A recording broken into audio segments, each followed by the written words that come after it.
पिछले 24 घंटे में जो परिस्थितियां नई बनी हैं, उनको आप कैसे देख रहे हैं? पहले तो लगा कि चलिए सब कुछ खत्म हो गया, अब सब शांत हो जाएगा, लेकिन फिर से रीबिल्ड होने लगा। देखिए, पिछले 24 घंटे में बहुत कुछ हुआ है और अगले 24 दिनों में भी बहुत कुछ हो सकता है। आंदोलन के बाद की जो स्थिति है, 25 तारीख के या 26 तारीख के बाद की जो स्थिति है, सबसे बड़ी स्थिति तो यह है मुकेश जी कि इस सरकार के चेहरे से मेकअप उतर गया है। जिस मेकअप को लगाकर, ओढ़कर, चढ़ाकर प्रधानमंत्री देश से रूबरू होते थे, वो पूरा मेकअप आधी रात को उतर गया और लोगों ने देखा कि प्रधानमंत्री असल में कैसे दिखते हैं। हालांकि मेटा ने कुछ समय के लिए उनके उस वीडियो को गायब किया, पर फिर से रेस्टोर करना पड़ा। ये वो वीडियो है जिस पर सबसे ज्यादा प्रधानमंत्री को देखा गया। उसमें कितने मीम्स किस तरह के थे उसकी चर्चा हम नहीं करना चाहते। स्थिति यह है मुकेश जी कि जितेंद्र सिंह ने जब डॉक्टर जितेंद्र सिंह ने जब विधेयक पेश किया, तब प्रधानमंत्री नहीं थे सदन में। प्रधानमंत्री का ब्रेन चाइल्ड है ये जो विधेयक है। उन्होंने आश्वस्त किया था इंस्टाग्राम पर। आज जब बहस चल रही थी, सदन में जब प्रारंभ हुई, तब भी प्रधानमंत्री नहीं थे और गृह मंत्री भी नहीं थे। जब संसद चलती है तब प्रधानमंत्री इंस्टाग्राम पर बिजी रहते हैं। पुलिस की ज्यादतियों पर को लेकर जब चर्चा हो रही थी, आरोप लगाए जा रहे थे, तब गृह मंत्री उपस्थित नहीं थे। धर्मेंद्र प्रधान इस्तीफा देने के बाद जब संसद के परिसर में पहली बार आते हैं, तो उनके चेहरे पर कोई शर्मिंदगी या अपमान का भाव नहीं दिखता है। जैसा कि संसद में कहा गया, आरोप लगाया गौरव गोगोई ने कि जैसे वो पाकिस्तान से कोई लड़ाई जीत कर आए, इस तरह का स्वागत किया गया उनका। एनडीए के लोग उनका एक विजेता की तरह सम्मान करते हैं, उनको मुकुट पहनाते हैं। आप स्थिति की बात पूछ रहे हैं ना, इसलिए हम स्थिति बता रहे हैं कि क्या स्थिति है। मुकेश जी, आंदोलन के बाद की स्थिति यह है कि जो हमको नजर आती है कि अब एक लंबे समय तक मोदी जी न तो विदेश यात्रा पर जाने का साहस कर सकेंगे, न वहां के इंडियन डायस्पोरा को अपना मुंह दिखाने का साहस कर सकेंगे। क्योंकि ये जो बच्चे हैं, यही आखिर में विदेश जाते हैं और इन्हीं के लोग विदेशों में हैं, इन्हीं के रिश्तेदार इंडियन डायस्पोरा में। अभी तो सबसे बड़ी चिंता यह है कि बहस जो हो रही है, जो चल रही है, भी राहुल गांधी का बोलना बाकी है। और उन्होंने संसद के परिसर में प्रियंका ने जो आरोप लगाया नए शिक्षा मंत्री के खिलाफ, प्रहलाद जोशी पर जो आरोप लगाया, बिल्किस बानो को लेकर जो बात कही, उसको राहुल गांधी ने डिफेंड किया है, उस उसकी उसका समर्थन किया है। आपने एक बात कही कि कॉकरोच जनता पार्टी क्या करेगी, क्या आंदोलन चलाएगी। कॉकरोच जनता पार्टी का रोल मुकेश जी खत्म हो चुका है। सरकार ने रिटर्न में, लिखित में आश्वासन सिर्फ वांगचुक को दिया है। और अगर आप देखें उस रिटर्न आश्योरेंस में धर्मेंद्र प्रधान के इस्तीफे का कोई जिक्र नहीं था। सहानुभूति पूर्वक उस पर विचार किया जाए, ये उल्लेख था। जिस रिटर्न एश्योरेंस की बात कॉकरोच जनता पार्टी कह रही है, जो हुआ है, उसकी तारीख आज शाम आखिरी थी कि आज शाम तक दे दिया जाएगा, नहीं दिया गया।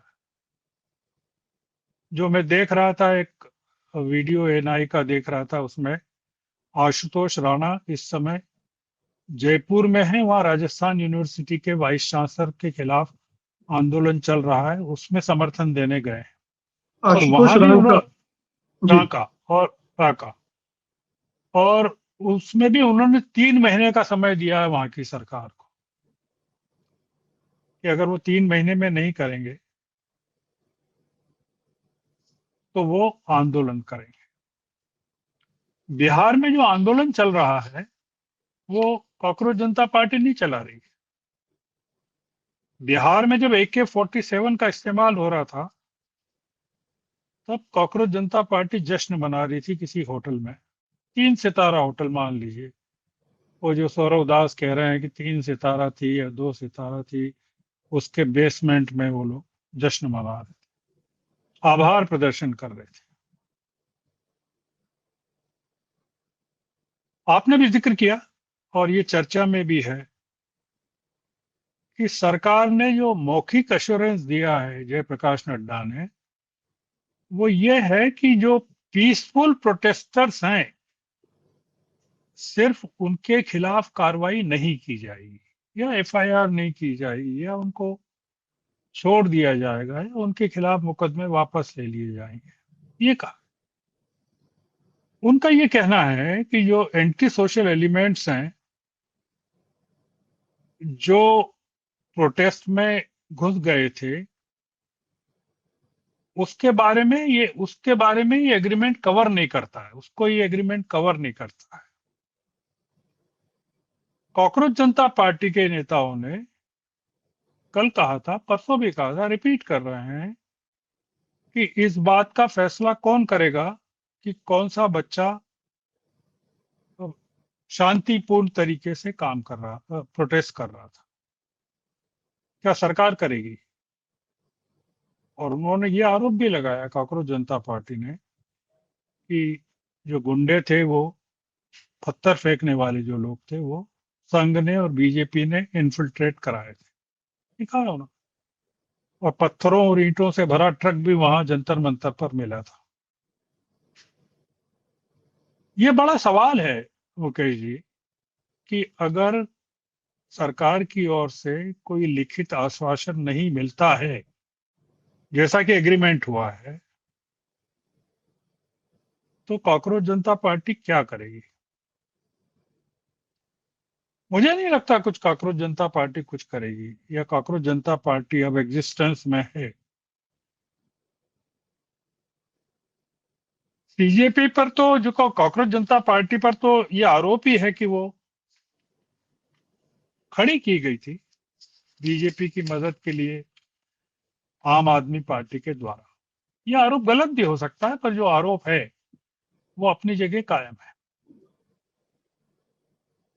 मुकेश जी देखिए, स्थिति यह है, जो हकीकत है कि बिहार की सरकार ने कोई 300 लोगों के, जिसमें बहुत सारे विद्यार्थी भी हैं, प्रोटेस्टर्स भी हैं, उनके फोटो प्रकाशित किए एक अखबार में विज्ञापन के रूप में, और उनको एंटी सोशल एलिमेंट्स की तरह पेश किया गया।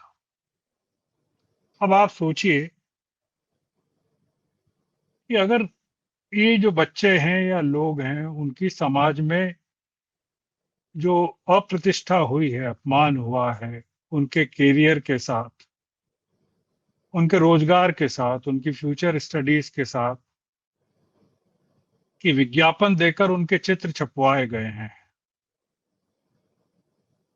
कपिल सिब्बल जब एक प्रेस कॉन्फ्रेंस एड्रेस कर रहे थे सौरव दास के साथ, उन्होंने एक बहुत ही महत्वपूर्ण बात कही, और उस बात, वो जो कहा उन्होंने, उसका बहुत ज्यादा संज्ञान नहीं लिया गया। बहुत बड़े वकील हैं सुप्रीम कोर्ट के।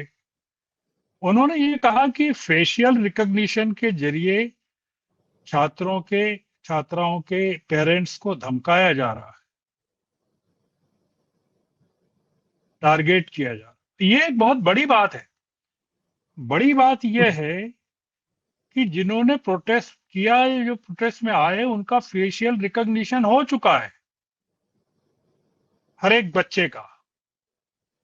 यानी कि पुलिस के रिकॉर्ड में ये लोग विद्रोहियों के रूप में, सरकार के खिलाफ प्रोटेस्ट करने वालों के रूप में, इनके चेहरे, इनकी प्रोफाइल, इनकी आइडेंटिटी, इनके आधार दर्ज हो गए। ये चीजें तो सिर्फ चीन में हमने सुनी है। चीन में फेशियल रिकॉग्निशन से पूरी की पूरी आबादी को आइडेंटिफाई किया जा चुका है। आप देख रहे हैं, आपने पूछा स्थिति क्या है। छात्रों की जो मांग है, जो उसका जवाब बैलेट गन अगर से दिया मैं जा